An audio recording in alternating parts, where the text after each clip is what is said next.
That's 1934. And the dust came rolling in, and it was just pitch black.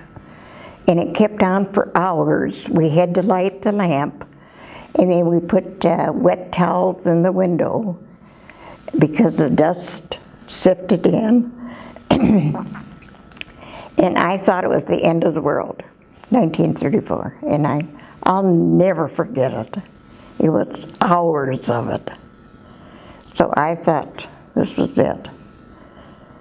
And so much dust came that the fences got covered, and they were never uncovered. That just changed the terrain of the land.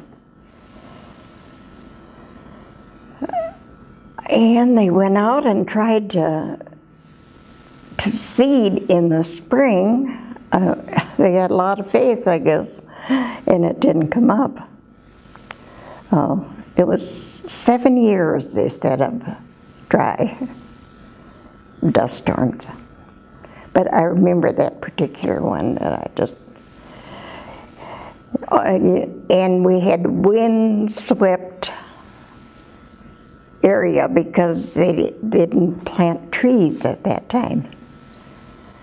If they would have had, and that's when the government started encouraging people to plant tree belts, and that was wonderful, after we got rain.